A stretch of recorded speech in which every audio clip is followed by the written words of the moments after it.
তাই নয় রে মুসলমান, কুরবানির যে রক্ত প্রবাহিত হয়, কুরবানির রক্ত যে পশুর যে রক্ত প্রবাহিত হয়, কুরবানি পশু রক্ত যে প্রবাহিত হয়, এই ক্ষেত্রে এই বিষয়ে আল্লাহর রাসূল বলেন কুরবানি রক্ত যে প্রবাহিত হয়, রক্তের প্রত্যেকটা ফুটার বিনিময়ে আল্লাহ একটা নেকি দান করে থাকেন।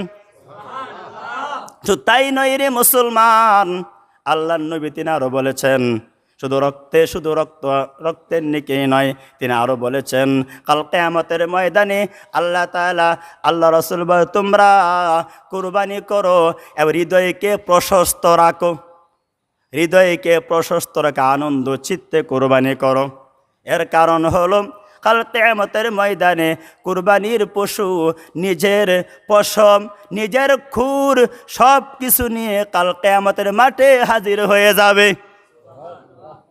তিনি আরো বলেন কুরবানি রক্তের মধ্যে এতটাই ফজিলত, তিনি আরো বলেন হযরতে ফাতেমা রাদিয়াল্লাহু তাআলা আনহা থেকে বর্ণিত, বাইহাকী শরীফের মধ্যে এসেছে, আল্লাহর নবী বললেন হে ফাতেমা,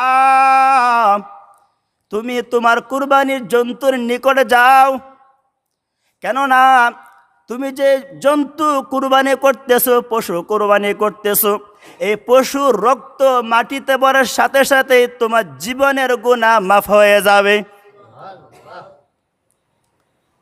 তোমার জীবনের গুনাহ মাফ।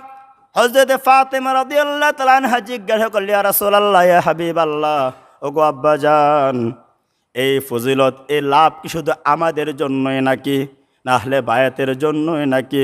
রাসূল বললেন আমাদের জন্য এবং আমাদের পরিবর্তে পৃথিবীতে যারা আসবে সকল মুসলমানের জন্য এই ফায়দা হবে। তার মানে কুরবানি দাতা যে ব্যক্তি কুরবানি করে ওই ব্যক্তির গুনাহ আল্লাহ তাআলা সঙ্গে সঙ্গে মাফ করে দেন। কুরবানির রক্ত মাটিতে পড়ার সাথে সাথে কুরবানির দাতার জীবনের সমস্ত গুনাহ আল্লাহ তাআলা মাফ করে দেন। লাভ আছে না নাই?